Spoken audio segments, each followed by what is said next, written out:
महजबीन ने उसकी बात अनसुनी कर दी, जैसे बहुत दुख में हो, और बोली, हाय अम्मा, मेरा दुर्भाग्य तो देखो। खलीफा और मलिका ने कितने चाव से हमारा विवाह कराया था, लेकिन मेरा सुहाग 2 दिन भी नहीं रहा। फिर वह छाती पीट कर चिल्लाने लगी, अबुल हसन, तुम मुझे छोड़कर कहां चले गए? तुम्हारे बगैर मैं क्या करूंगी? मुझे किसके सहारे छोड़े जा रहे हो? बूढ़ी दासी ने देखा कि यहां तो जो कुछ है वह मसरूर के कथन से उलटा है। उसने कहा, खुदा की मार पड़े उस मुए मसरूर पर। उसने झूठ बोलकर खलीफा और बीबी में झगड़ा डलवा दिया। फिर उसने महजबीन से कहा, बेटी, तुमने और कुछ सुना है? वह नालायक हबशी मसरूर खलीफा से क्या कह रहा था? उसने कहा कि तुम, भगवान न करे, मर गई हो और अबुल हसन तुम्हारी लाश के सिरहाने बैठकर आंसू बहा रहा है। इस बात पर जुबैदा बीबी क्रुद्ध हुई और उन्होंने मुझे यहां भेजा। महजबीन रोकर बोली, अम्मा, काश मसरूर का कहा हुआ सच होता। रंडापे से तो मौत कहीं अच्छी है। हाय, अब मेरे जीवन में भी क्या रखा है? यही कहकर वह फिर बुक्का फाड़कर रोने लगी। बुढ़िया भी उसके साथ मिलकर रोने लगी।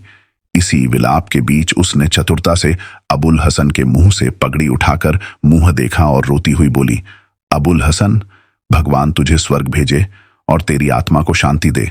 तू कितना भला आदमी था। फिर महजबीन से कहने लगी, अच्छा बेटी, खुदा हाफिज।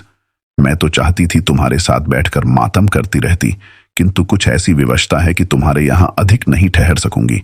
जुबैदा बीबी मेरी राह देख रही होंगी। इस झूठे मसरूर ने उन्हें नाराज कर रखा है। उस बेशर्म ने उन्हीं की कसम खाकर कहा है कि तुम मर गई हो और तुम्हारा पति जीवित है, जबकि मैं देख रही हूं कि वह मरा पड़ा है और तुम उसकी लाश पर रो पीट रही हो। यह कहकर वह आंसू पोंछती हुई चली गई। अबुल हसन भी उठ बैठा और दोनों दरवाजे बंद करके उसकी सेंध से देखने लगा कि देखिए अब क्या होता है। साथ ही वे सोचने लगे कि अब इस झूठ को किस प्रकार निभाया जाए। पैसा तो मिल गया, किंतु खलीफा और जुबैदा तो बुरी तरह पीछे पड़े हैं। उधर बुढ़िया अपनी कमजोरी के बावजूद पांव घसीटती हुई महल को गई।